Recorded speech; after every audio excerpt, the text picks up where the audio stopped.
Hello student, स्वागत है आपका आईसीटी वर्चुअल क्लासेस में।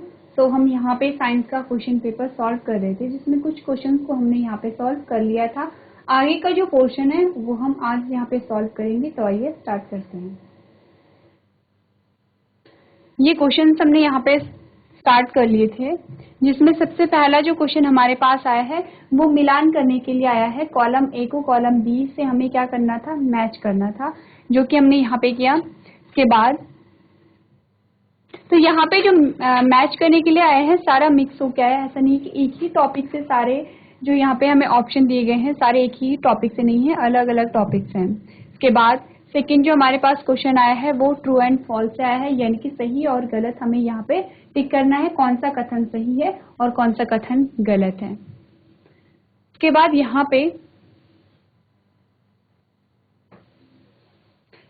जो फोर्थ क्वेश्चन हमारे पास आया है वो यहाँ पे फिल द ब्लैंक्स का आया था, यानी यहाँ पे हमें क्या करना था, उपयुक्त शब्दों की पूर्ति करके हमें यहाँ पे जो स्टेटमेंट है वो पूरी करनी थी।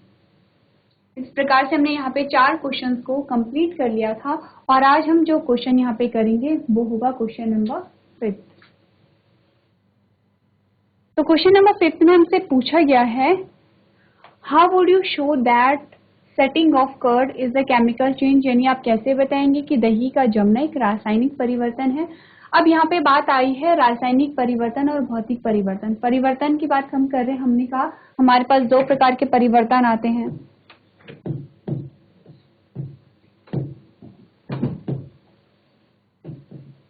हमने कहा 2 प्रकार के परिवर्तनों की हम बात करते हैं। एक तो है भौतिक परिवर्तन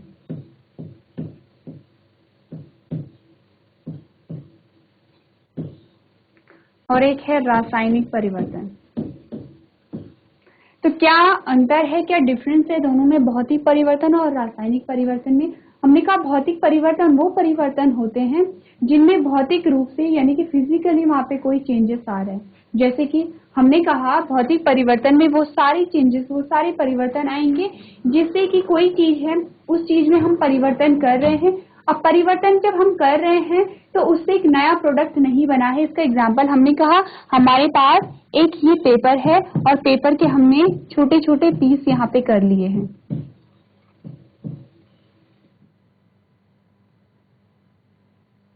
तो क्या हुआ, यहाँ पे हमने कहा एक पूरा पेपर हमारे पास था, पेपर के हमने यहाँ पे 4 टुकड़े कर लिए, कोई नया प्रोडक्ट यहाँ पे नहीं बना है। सेम वही है, जब ये एक सिंगल पीस में था तब भी एक पेज था, जब ये 4 टुकड़ों में डिवाइड हो गया है तब भी क्या है, ये पेज ही है। तो क्या हो रहा है, एक नए प्रोडक्ट का निर्माण नहीं हो रहा है। लेकिन हमने कहा था जब भी हम भौतिक परिवर्तन की बात करेंगे तब हम पानी को याद करेंगे, यानी कि पानी इसका एग्जाम्पल है। हमने जब पानी के एग्जाम्पल में क्या लिया था, पानी की हमने 3 अलग अलग अवस्थाएं पढ़ी। जब हमने प्रीवियस यहाँ पे लेक्चर लिया था तो उसमें हमने एक क्वेश्चन पढ़ा था कि पानी की अवस्थाओं के बारे में हमने पढ़ा था। हमने कहा 3 प्रकार की अवस्थाएं होती हैं पानी की। अब उसमें 3 प्रकार की कौन है, हमने कहा एक है द्रव अवस्था, एक है गैस अवस्था और एक है ठोस अवस्था। अब जिस पानी को हम यूज कर रहे हैं फ्रीक्वेंटली वो क्या है यहाँ पे, वो है यहाँ पे द्रव अवस्था, यानी कि पानी की जो लिक्विड अवस्था है उसे हम यहाँ पे यूज कर रहे हैं। तो क्या होता है, यहाँ पे जो पानी है वो एक अवस्था से दूसरी अवस्था में चेंज होता रहता है। हमने कहा द्रव अवस्था से गैस अवस्था में परिवर्तित होगा या द्रव अवस्था से ठोस अवस्था में परिवर्तित हो रहा है। हमने कहा ठोस से फिर से द्रव बन रहा है, गैस से फिर से द्रव बन रहा है। इस प्रकार से जो पानी है वो एक अवस्था से दूसरी अवस्था में आ रहा है। अब ये भी किस प्रकार का चेंज है, ये भी भौतिक परिवर्तन है यहाँ पे। क्यों? क्योंकि यहाँ पे एक नए प्रोडक्ट का तो निर्माण नहीं हो रहा है, क्योंकि जो हम देखते हैं कि वहां पे कुछ कुछ गुणधर्म क्या होंगे, समान होंगे। सेकंड बात हमने क्या कही, हमने कहा यहाँ पे जो पानी था द्रव अवस्था में ये फिर से अपनी मूल अवस्था में आ जा रहा है। अगर पानी भाप के रूप में उड़ रहा है तो संघनन की क्रिया के द्वारा फिर से ये क्या होगा, पानी के रूप में वापस आ जाएगा। यानी किसी भी चीज में अगर चेंजेस हो रहे हैं, किसी भी चीज में अगर परिवर्तन किया जा रहा है तो वह मूल अपनी अवस्था में वापस आ जा रहा है। तो इस प्रकार के परिवर्तन को हम भौतिक परिवर्तन कहते हैं। वही हम रासायनिक परिवर्तन की अगर बात करें तो ये इस प्रकार के परिवर्तन होते हैं कि जिसमें नए उत्पाद यहाँ पे बनते हैं। यानी कि आपने किसी चीज को लिया, उसमें चेंजेस किया, जब आपने उसमें चेंजेस किया तो वहां पे एक नए उत्पाद का निर्माण हुआ। अब वो जो नया उत्पाद था वो फिर से उसी चीज में परिवर्तित नहीं हो सकते, यानी कि अपनी जो ओरिजिनल स्टेट है उसकी ओरिजिनल स्टेट है वो अपनी ओरिजिनल स्टेट में वापस नहीं जा सकता। इस प्रकार के परिवर्तन को हम रासायनिक परिवर्तन कहते हैं। जैसे कि हमने कहा दही का जमना,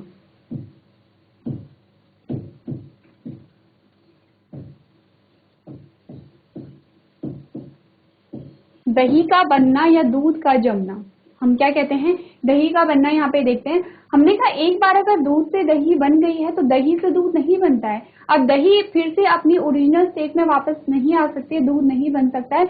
इस प्रकार के जो चेंजेस होते हैं, जो परिवर्तन होते हैं, उसे हम रासायनिक परिवर्तन में लिखते हैं। तो क्या हुआ, दूध में कुछ चेंजेस हुए, दूध में कुछ परिवर्तन हुआ। और किस प्रकार का परिवर्तन हुआ, स्थायी परिवर्तन है। दूध में परिवर्तन हुआ तो एक नए उत्पाद का निर्माण हुआ, एक नया प्रोडक्ट बना जिसे हमने दही कहा। अब ये नया जो प्रोडक्ट है पिछली अपनी ओरिजिनल स्टेट में वापस नहीं आ पा रहा है, इसका मतलब जो परिवर्तन है वो रासायनिक परिवर्तन है। यही चीज हम यहाँ पे पढ़ेंगे।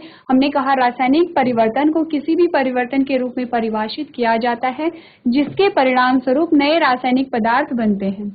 दूध से दही बनने में दूध एक नए पदार्थ दही में बदल जाता है। यह एक अपरिवर्तनीय प्रतिक्रिया है क्योंकि हमें दही से दूध वापस नहीं मिल सकता है, अतः दही का जमना एक रासायनिक परिवर्तन है। अब आपको समझ आ चुका है कि दही का जमना क्या है। उसी प्रकार से आप जैसे कि और रासायनिक परिवर्तन कहें, हमने कहा, देखिए हम पेपर में ही देख लेते हैं।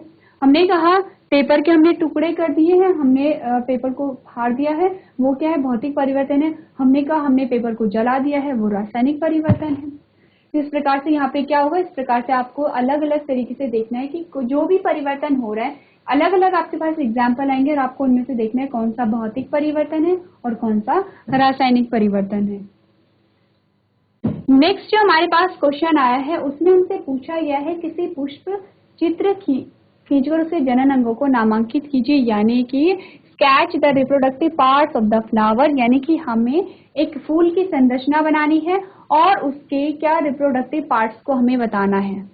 तो सबसे पहले तो आपको एक फ्लावर का कंप्लीट डायग्राम आना चाहिए, न सिर्फ वहां पे रिप्रोडक्टिव ऑर्गन, बाकी आपको कंप्लीट स्ट्रक्चर आना चाहिए। कंप्लीट स्ट्रक्चर में हम सबसे पहले देख लेंगे कि जो और भी रिप्रोडक्टिव ऑर्गन तो क्या होते हैं, जो कि रिप्रोडक्शन में वहां पे भागीदार होंगे, वही यहाँ पे क्या होंगे, रिप्रोडक्टिव ऑर्गन होंगे। तो रिप्रोडक्टिव ऑर्गन क्या होंगे, दो ही होंगे, एक तो मेल रिप्रोडक्टिव ऑर्गन होगा, एक फीमेल रिप्रोडक्टिव ऑर्गन होगा। तो सबसे पहले रिप्रोडक्टिव ऑर्गन पढ़ने से पहले हम पूरे फ्लावर का एक डायग्राम देख लेते हैं। हमने कहा जो सबसे बाहरी जो कवर होता है उसे हम सेपल कहते हैं या बाह्य दल कहते हैं। जो यहाँ पे ग्रीन कलर का हमें दिखता है इसे हम बाह्य दल कहते हैं या सेपल्स कहते हैं। सेपल्स के बाद जो सेकंड पार्ट आता है उसे हम पेटल्स कहते हैं। ये जो आपको कलरफुल दिखाई दे रही है, ये जो आपको कलरफुल पेटल्स दिखाई दे रही हैं, वो क्या है, पेटल्स हैं। और हमने कहा था फूलों का जो अलग अलग कलर होता है, जो डिफरेंट कलर हम देखते हैं फूलों में, वो किसके कारण देखते हैं, यहाँ पे पेटल्स के कारण देखते हैं, क्योंकि अलग अलग कलर की होती है, अलग अलग रंगों की होती है। लेकिन हमने क्या कहा था, जो पेटल्स का जो नंबर है वो अलग अलग फूल में अलग अलग हो सकता है किसी फूल में जो पेटल्स का नंबर है वो 4 है, और हो सकता है किसी फूल में 6 है या 5 है, यानी अलग अलग फूल में जो पेटल्स का नंबर होगा वो अलग अलग होगा। अब हम आते हैं किस पे, रिप्रोडक्टिव ऑर्गन पे। तो कौन आ गया, एक तो हमारे पास पिस्टिल आ गया है और एक स्टेमेन आ गया है। पिस्टिल को हम स्त्री केसर भी कहते हैं, यानी कि ये क्या होगा, फीमेल रिप्रोडक्टिव ऑर्गन होगा। और स्टेमेन को हम क्या लिखेंगे, मेल रिप्रोडक्टिव ऑर्गन। किसका, फ्लावर का। तो सबसे पहले आपको ये पता होना चाहिए कि एक जो पौधा है उसका जो जननांग है वो क्या है, वो होगा यहाँ पे फ्लावर। और फ्लावर में दोनों ही पार्ट होते हैं, पिस्टिल यानी कि वो फीमेल रिप्रोडक्टिव पार्ट होगा और स्टेमेन यानी कि वो मेल रिप्रोडक्टिव पार्ट होगा। तो सबसे पहले हम बात करेंगे, अब हम सीक्वेंस वाइज देख रहे हैं। हमने कहा सबसे बाहर सेपल्स आता है, उसके अंदर पेटल्स आता है, पेटल्स के बाद जो यहाँ पे पार्ट आएगा हम पहले उसी के बारे में पढ़ेंगे। तो पेटल्स के बाद आता है यहाँ पे स्टेमेन। स्टेमेन आता है यानी कि मेल पार्ट आता है। और क्या होता है स्टेमेन, ये आपको जो डंडी नुमा संरचना दिखाई दे रही है और इसके ऊपर जो ब्लैक कलर का आपको स्ट्रक्चर दिखाई दे रहा है, वो पूरा ही पार्ट क्या आता है, यहाँ पे स्टेमेन में आता है। स्टेमेन के दो भाग यहाँ पे होते हैं, कुछ इस प्रकार का आपको दिखाई दे रहा है।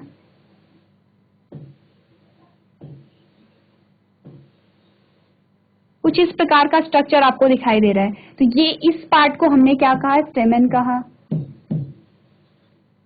स्टेमेन के दो भाग होते हैं, एक होता है एंथर और एक होता है फिलामेंट। फिलामेंट क्या है? ये है, और एंथर क्या है? ये है।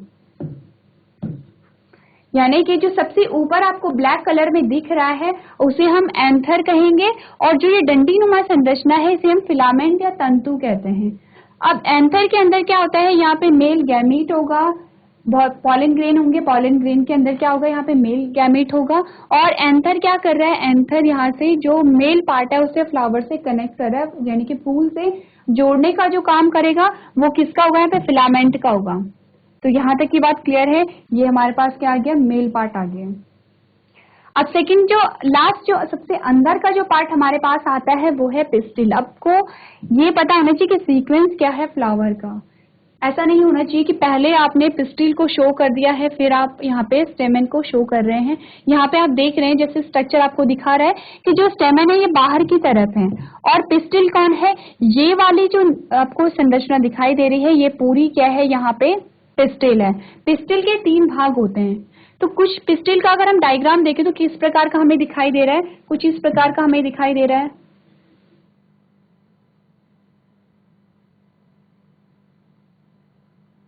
ये हमारे पास पिस्टिल का डायग्राम आ गया है पूरा। ये वाला जो पोर्शन है इसे हम स्टिग्मा कह रहे हैं। ये वाला जो पोर्शन आपको स्टिग्मा दिखाई दे रहा है ये सबसे ऊपर का पार्ट है किसका? पिस्टिल का। अब ये जो नली जैसी संरचना है इसे हम क्या कह रहे हैं? स्टाइल कह रहे हैं। ये है हमारे पास स्टाइल, ये जो हमें यहाँ पे दिखाई दे रहा है। और सबसे नीचे का जो पार्ट है जो कि उभरा हुआ इस प्रकार से है उसे हम ओवरी कह रहे हैं। ये जो है ये हमारे पास ओवरी है, ओवरी है। और ओवरी की ही अंदर क्या होगा? फीमेल गैमीट प्रेजेंट होता है। आपको ध्यान रखना है कि आपको ये तो पता चल गया कि दो पार्ट होते हैं, स्टेमेन होता है मेल पार्ट और पिस्टिल होता है फीमेल पार्ट। लेकिन आप हमने क्या देखा? स्टेमेन के दो पार्ट हैं, पिस्टिल के तीन पार्ट हैं। हमें याद क्या रखना है यहाँ पे कि मेल जो गैमीट होगा वो कौन से पार्ट में होगा? हमने कहा मेल गैमीट होगा यहाँ पे एंथर में, और फीमेल गैमीट होगा यहाँ पे ओवरी में। देखिए पार्ट तो और भी हैं। अगर हम पिस्टिल की बात करें तो पिस्टिल के पार्ट और भी है, स्टिग्मा है, स्टाइल है और ओवरी है। लेकिन जो फीमेल गैमीट होगा वो कहाँ पे होगा? वो फीमेल गैमीट होगा ओवरी में। अब आपके माइंड में एक क्वेश्चन आना चाहिए कि अगर यहाँ पे फीमेल गैमीट ओवरी में है तो हम क्यों कह रहे हैं कि स्टाइल और स्टिग्मा इसी का पार्ट है? हम इसलिए कह रहे हैं क्योंकि स्टाइल और स्टिग्मा दोनों ही रिप्रोडक्शन में भाग लेते हैं। किस प्रकार से लेते हैं? क्योंकि जब यहाँ से पॉलन ग्रेन यानी मेल गैमीट आएगा तो वो पहले स्टिग्मा के रास्ते ही जाएगा। स्टिग्मा क्या है? एक रास्ता है, एक वे है, किसके लिए? मेल गैमीट के लिए। और यहाँ से होके जो मेल गैमीट है वो फिर यहाँ पे जाएगा फीमेल गैमीट में। इसीलिए ये तीनों ही पार्ट क्या है? फीमेल रिप्रोडक्टिव पार्ट है। इस प्रकार से आप क्या करेंगे? यहाँ पे डायग्राम बनाएंगे और उसके हर एक पार्ट को यहाँ पे शो करेंगे।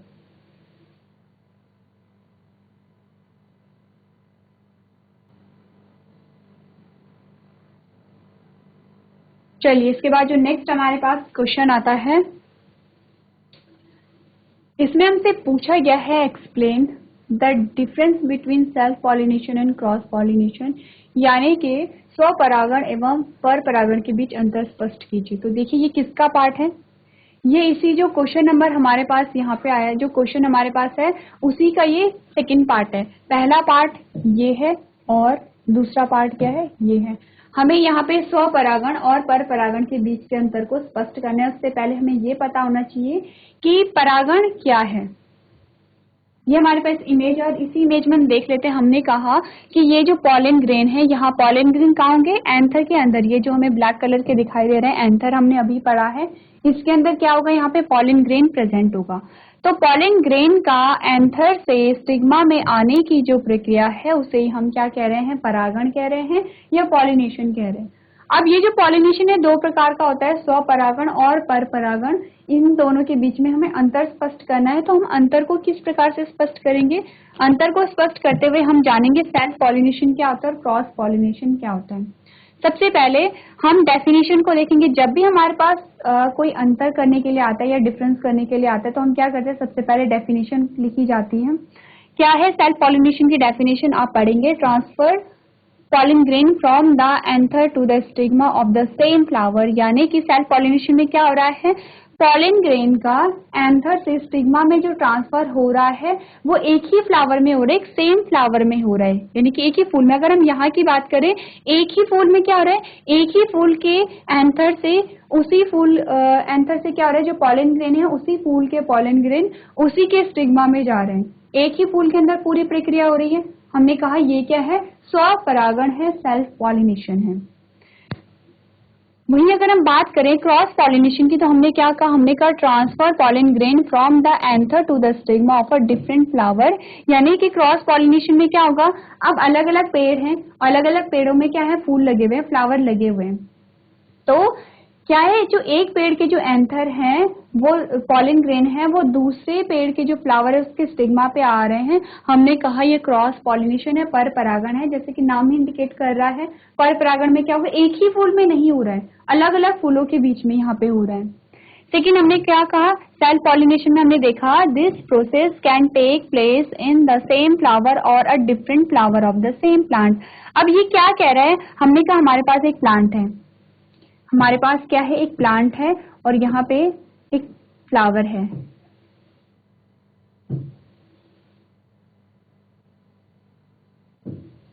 और ये दूसरा है।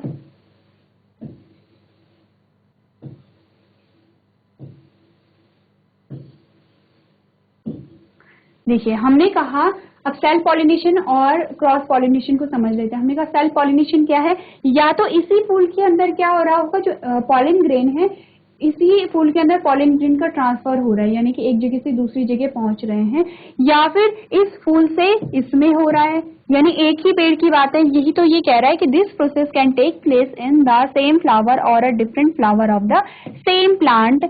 यानी कि अगर एक ही प्लांट के जो फूल हैं उन्हीं फूलों के बीच में अगर हो रहा है पॉलिनेशन, या तो इसी के अंदर हो रहा है, या तो इसी फूल के अंदर हो रहा है, या फिर इसके जो पॉलन ग्रेन है वो इसके स्टिग्मा पे जा रहे हैं, तो हम इसे क्या कहते हैं, हम इसे कहते हैं सेल्फ पॉलिनेशन। वहीं अगर हम क्रॉस पॉलिनेशन की बात करें तो हमने कहा this process can take place between the two flower present on the different plant. अब अगर यदि हमने कहा कि इसके जो पॉलन ग्रेन है वो इसके स्टिग्मा पे जा रहे हैं, ये अलग फ्लावर है और ये अलग फ्लावर है, हमने कहा इसके जो पॉलन ग्रेन है वो इसके स्टिग्मा पे जा रहे हैं, तो ये हमने क्या कहा, इसे क्रॉस पॉलिनेशन कहा। क्रॉस पॉलिनेशन क्या हो रहा है कि अलग अलग प्लांट के जो फूल हैं उनके बीच में यहाँ पे ट्रांसफर हो रहा है। अब आपको याद क्या रखना है, ट्रांसफर किसके बीच में हो रहा है, एक ही स्पीशीज, एक ही जाति के जो प्लांट है उनके बीच में यहाँ पे पॉलिनेशन की प्रोसेस हो रही होगी। जैसे कि अगर हम बात करें, कोई भी आपने किसी भी प्लांट का हम एग्जांपल ले लेते हैं, हमने मैंगो का लिया, हमने ऑरेंज का लिया, किसी का भी लिया, तो यहाँ पे जो ट्रांसफर ऑफ पॉलन ग्रेन होगा वो मैंगो के बीच में होगा। या फिर हमने अगर सब्जियों में देखते हैं तो मटर का पौधा हम देख रहे हैं, तो हम देख रहे हैं कि यहाँ पे जो पॉलिनेशन होगा, जो चेंज हो रहा है वो किसके बीच में हो रहा है, यहाँ पे मटर के बीच में हो रहा है। ऐसा नहीं है कि जो आम का पेड़ है, आम के पेड़ के पॉलन ग्रेन मटर के पौधे के स्टिग्मा पे चले गए, ऐसा नहीं होता है। जब भी यहाँ पे पॉलन ग्रेन का ट्रांसफर होगा वो एक ही जाति के पौधों के बीच में होगा। यानी अगर आम का पौधा है तो आम के पौधे पे ही वहां पे पॉलिनेशन की प्रक्रिया होगी। बस डिफरेंस क्या है कि यहाँ पे अलग अलग प्लांट हो जाते हैं क्रॉस पॉलिनेशन में। नेक्स्ट हमने क्या देखा, हमने देखा it occurs in the flower which are genetically identical. यानी कि यहाँ पे जो सेल्फ पॉलिनेशन होगा वो किसके बीच में होता है, जो जेनेटिकली आइडेंटिकल होंगे, क्योंकि अगर एक ही प्लांट एक ही है, जो पौधा है वो तो एक ही है, और फ्लावर में भी जो जेनेटिक मेकअप होगा वो सेम ही होगा। वही अगर हम क्रॉस पॉलिनेशन की बात करें, so it occurs between the flowers which are genetically different, यानी अलग अलग पौधे हैं तो जेनेटिक मेकअप भी इसमें क्या होगा, हल्का सा डिफरेंट होगा। नेक्स्ट हमने क्या देखा, few species that explain self pollination. यहाँ पे हमें एग्जाम्पल दिए गए हैं कि किस किस में यहाँ पे क्या होता है, जो एक्सप्लेन करते हैं किसे, सेल्फ पॉलिनेशन को। और यहाँ पे क्रॉस पॉलिनेशन किन में होता है ये हमें दिखाया गया है, जैसे कि एप्पल, पम्पकिन इसका एग्जाम्पल है। ये हमारे पास एग्जाम्पल आते हैं सेल्फ पॉलिनेशन के, और ये आते हैं हमारे पास क्रॉस पॉलिनेशन के। नेक्स्ट हमने क्या देखा, causes homogeneous condition in progenies and it cause a heterogeneous condition in the progenies. अब सेल्फ पॉलिनेशन में क्या आ रहा है, होमोजीनियस कंडीशन आती है, यानी कि जो गुणधर्म है उनमें कोई परिवर्तन नहीं होगा, क्योंकि एक पौधा है, पौधे के जो फ्लावर है सबकी जेनेटिक मेकअप है, जेनेटिक मटेरियल है वो सेम है, और जेनेटिक मटेरियल सेम है, तो इन दोनों के बीच में अगर क्रॉस हो भी जा रहा है तो नई वैरायटी नहीं बनेगी। वैरायटी कहिए या नया जो वहां पे कॉम्बिनेशन नहीं मिलेगा। वहीं अगर हम इसके और इसके बीच में क्रॉस करा देते तो इसमें कुछ अलग कैरेक्टर हैं, इसमें कुछ अलग कैरेक्टर हैं। जब दो अलग अलग कैरेक्टर की जब यहाँ पे क्या होगी, क्रॉस होगा, तो जो नई हमारे पास वैरायटी आएगी वो क्या होगी, उसमें कुछ अलग से कैरेक्टर हमें देखने को मिलेंगे। नेक्स्ट हमने क्या देखा, self pollination increase genetic uniformity and decrease the genetic variation. जो अभी हमने बात की, हमने कहा cross pollination decrease a genetic uniformity and increase genetic variation. ये जो लास्ट वाला पॉइंट है यही हमें बता रहा है जो हमने अभी डिस्कस किया है कि यहाँ पे सेल्फ पॉलिनेशन में क्या होता है कि जो यूनिफॉर्मिटी होती है, यानी कि जो कैरेक्टर हैं वो सेम कैरेक्टर बने रहेंगे, जो सेम गुणधर्म बने रहेंगे। वहीं अगर हम बात करें जेनेटिक वेरिएशन की, विविधता की, तो विविधता कम होगी किसमें, सेल्फ पॉलिनेशन में। वहीं क्रॉस पॉलिनेशन इसके जस्ट उल्टा हो जाएगा कि यहाँ पे जो जेनेटिक यूनिफॉर्मिटी होती है, यानी कि जो समानता होगी वो कम होगी, क्योंकि अलग अलग प्लांट यहाँ पे भाग ले रहे हैं, तो यहाँ पे समानता कम होगी। यानी कि ऐसा नहीं होगा कि इसके बहुत ज्यादा कैरेक्टर है और इसके बहुत कम कैरेक्टर है, दोनों के कैरेक्टर इक्वली आएंगे, समान रूप से आएंगे। वहीं अगर जेनेटिक वेरिएशन की बात करें, विविधता की बात करें, तो विविधता यहाँ पे ज्यादा होगी as compared to self pollination, यानी स्वपरागण की तुलना में यहाँ पे पर परागण में जो विविधता हमें देखने को मिलती है वो अधिक मिलती है। तो इस प्रकार से आप क्या करेंगे, सेल्फ और क्रॉस पॉलिनेशन को यहाँ पे अलग अलग डिफाइन करेंगे।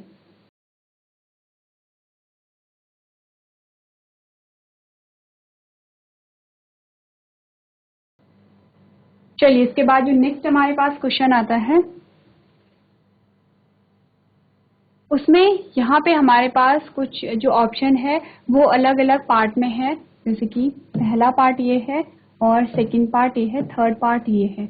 अगर हम इस क्वेश्चन की बात करें तो ये फिजिक्स का क्वेश्चन हमारे पास आता है, और सेकंड जो क्वेश्चन हमारे पास आता है उसमें हमसे कहा गया है समझाइए कि भूमिगत जल की पुनः पूर्ति किस प्रकार होती है। देखिए भूमिगत जल हमने क्या कहा था, हमने कहा था कि जो यहाँ पे पृथ्वी है, तो पृथ्वी की जो आंतरिक सतह होती है वहां पे जो जल होता है उसे हम भूमिगत जल कहते हैं। हमने यहाँ पे सॉइल प्रोफाइल भी देखा था, और सबसे आंतरिक सतह पे जो जल होता है उसे हम भूमिगत जल कहते हैं। किस प्रकार से वो जल बढ़ता है, हमने कहा था कि जो वर्षा का जल है, वर्षा का जल ही क्या करता है, भूमिगत जल की पुनः पूर्ति यहाँ पे करता है। और नेक्स्ट जो हमारे पास क्वेश्चन आया है उसमें हमसे कहा गया है ऐसे 5 उत्पादों के नाम बताइए जो हमें वनों से प्राप्त होते हैं। तो वनों से प्राप्त होने वाले उत्पादों के हमें नाम बताने हैं। आंसर हमारे पास क्या है कि वन हमारी जीवन रेखा है। हमने कहा वन हमारी जीवन रेखा है। क्यों है हमारी जीवन रेखा, क्योंकि वनों से हमें इतनी सारी चीजें प्राप्त होती हैं, इसीलिए हम कह सकते हैं कि हमारी जीवन रेखा है। वन हमें सांस लेने के लिए स्वच्छ हवा, जिसे हम क्या कहते हैं, ऑक्सीजन कहते हैं, भोजन, दवा और अन्य संसाधन जैसे इमारती लकड़ी, चारा और अन्य कच्चा माल प्रदान करते हैं। अब देखिए हमारी जो भी चीजें हैं, जो भी हमारी आवश्यकताएं हैं, सारी कहाँ से पूरी हो रही हैं, वो हो रही हैं यहाँ से, जंगलों से। इसीलिए हम क्या कह रहे हैं, जीवन जो हमारी जीवन रेखा है वो क्या है, वन है। नेक्स्ट हमने क्या देखा, वन मिट्टी के कटाव को रोककर पृथ्वी को स्थिर रखने में मदद करती है। यानी कि जो वन होते हैं, वनों में जो पेड़ होते हैं वो मिट्टी को जकड़ कर रखते हैं, और जब मिट्टी को जकड़ के रखते हैं तो जैसे ही पानी का बहाव अगर तेज भी होगा तो बहुत ज्यादा मिट्टी को नहीं काटता है। इसीलिए क्या होता है, जो मिट्टी होती है वहां पे, जहाँ पे बहुत अधिक पेड़ पौधे होते हैं वहां पे मिट्टी का कटान नहीं होता है। नेक्स्ट हमने क्या देखा, अगर हम यहाँ पे बात करें कि क्या क्या हमें यहाँ पे प्रोडक्ट मिलते हैं, तो प्रोडक्ट हमें यहाँ पे हम देख चुके हैं कि हमें हवा मिल रही है, ऑक्सीजन मिल रही है, भोजन मिल रहा है, दवा मिल रही है, और क्या इमारती लकड़ी, चारा जैसी चीजें हमें मिल रही है। अगर हम और एग्जाम्पल देखें तो हमने कहा मसाले, लकड़ी, दवाइयाँ, कागज और गोंद क्या है, 5 वन के उत्पाद हैं। तो वन में से आप जितने भी उत्पाद आप गिन लीजिए, आपको कम ही पड़ेंगे, क्योंकि हम सारी जो जरूरत की हमारी चीजें होती हैं वो वनों से ही प्राप्त करते हैं। तो इस प्रकार से आप क्या लिखेंगे, अपना आंसर यहाँ पे लिखेंगे।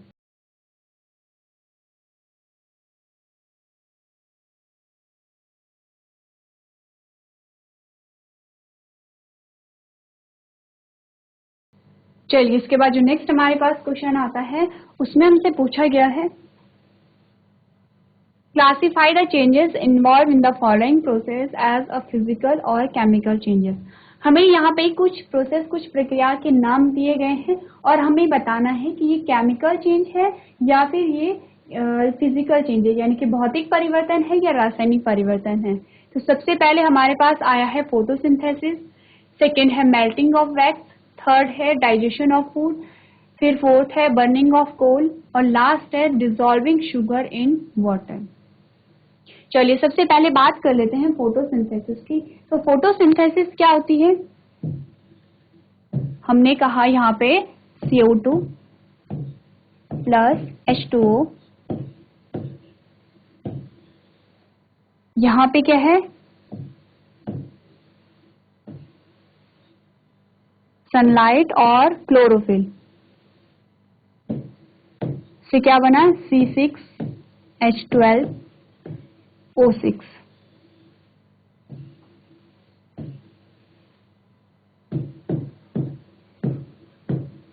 Plus 6O2। ये हमने जब पढ़ा था फोटोसिंथेसिस के बारे में, यही रिएक्शन हमने पढ़ी थी।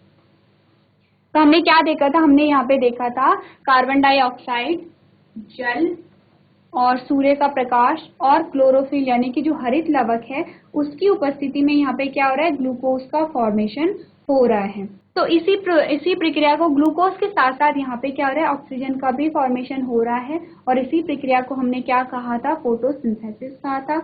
अब हमें ये बताना है कि फोटोसिंथेसिस क्या है, यानी कि फोटोसिंथेसिस में केमिकल चेंजेस हैं या फिर फिजिकल चेंजेस हैं। सबसे पहले हम देख लेते हैं क्या क्या चीजें ऐड हो रही हैं। हमने कहा एक गैस है CO2, वो ऐड हो रही है।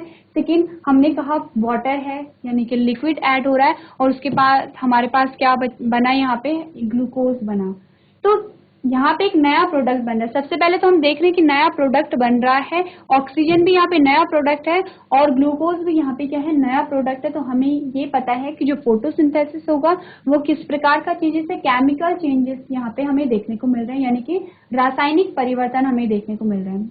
सेकेंड हमने कहा मेल्टिंग ऑफ वैक्स, यानी कि वैक्स का जो गलना होता है। तो वैक्स क्या होता है, वैक्स गल जाता है लेकिन वहाँ पे नए प्रोडक्ट का निर्माण नहीं हो रहा है, प्रोडक्ट वही रहेगा, बस क्या हो रहा है उसके शेप में चेंजेस हो रहे हैं। अब जब हमने भौतिक परिवर्तन पढ़े थे तो हमने कहा था कि अगर किसी के आकार आकृति में चेंज हो रहा है तो वो क्या है, भौतिक परिवर्तन है। तो मेल्टिंग ऑफ वैक्स क्या है, यहाँ पे भौतिक परिवर्तन है। तो यहाँ पे हम लिख भी लेते हैं साथ साथ में कि कौन सा जो परिवर्तन है वो क्या है। चलिए तो पहला जो फोटोसिंथेसिस हमारे पास आया है वो यहाँ पे क्या है, हमने कहा ये क्या है, यहाँ पे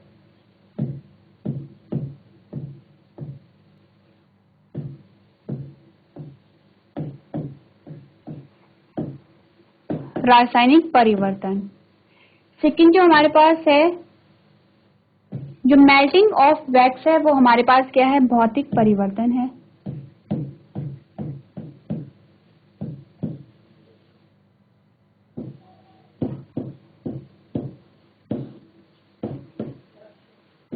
भौतिक परिवर्तन। अब आता है डाइजेशन ऑफ फूड। तो डाइजेशन यानी कि जो भोजन का पाचन है वो किस प्रकार की प्रक्रिया है। हमने कहा कि जब भोजन का पाचन होता है तो जो चीजें हम इनटेक करते हैं, यानी जो भोजन हमने ग्रहण किया और लास्ट में जो पाचन हो जाता है, तो जो हमारे पास पाचित भोजन आता है उसके स्वरूप में बहुत ज्यादा डिफरेंस होता है, क्योंकि यहाँ पे बहुत ज्यादा केमिकल हिस्सा ले रहे हैं।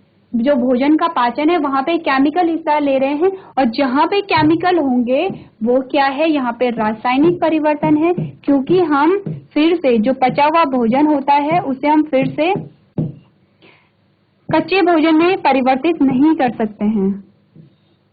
तो इस प्रकार हमारे पास क्या है, फोटोसिंथेसिस भी रासायनिक परिवर्तन है, मेल्टिंग ऑफ वैक्स भौतिक परिवर्तन है, डाइजेशन ऑफ फूड क्या है, रासायनिक परिवर्तन है। अगर हम कोल की बर्निंग को कहें, हमने कहा ये भी क्या है, रासायनिक परिवर्तन है।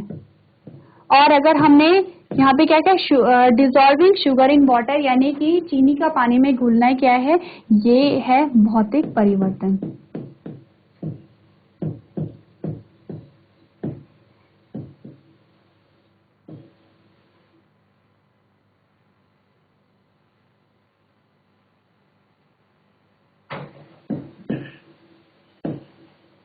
इस प्रकार से आपने क्या देखा, अलग अलग हम डिवाइड करेंगे कि कौन सा परिवर्तन क्या है।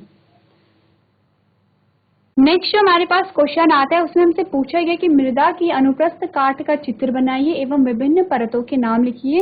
अब ये क्या है कि हमें क्या करना है कि सॉइल प्रोफाइल देनी है। सॉइल प्रोफाइल क्या होती है कि जो मिट्टी है, मिट्टी की अलग अलग परतों को हमें बताना है, क्योंकि अलग अलग परतों में जो चीजें होती हैं वो अलग अलग प्रकार से होंगी। जैसे कि ये हमारे पास क्या है, जो सॉइल है, सॉइल की अलग अलग परतें हैं। सबसे ऊपरी परत में क्या होता है, ह्यूमस होता है।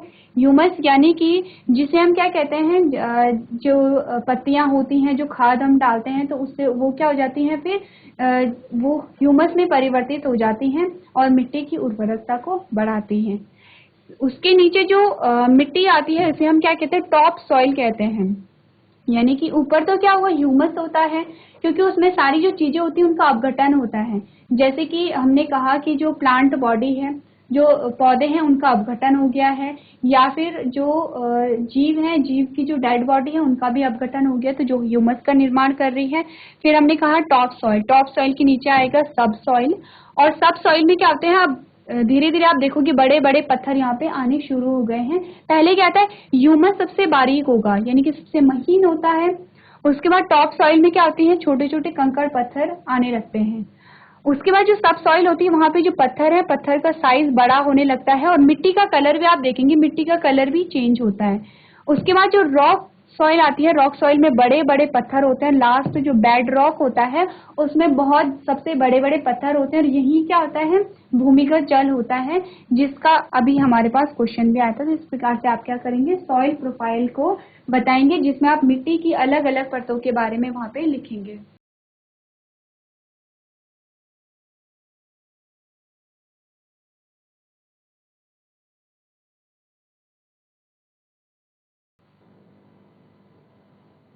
तो क्लास आपने देखा कि किस किस प्रकार से आपके पास क्वेश्चन आते हैं और कैसे आपने उनके आंसर्स लिखने हैं।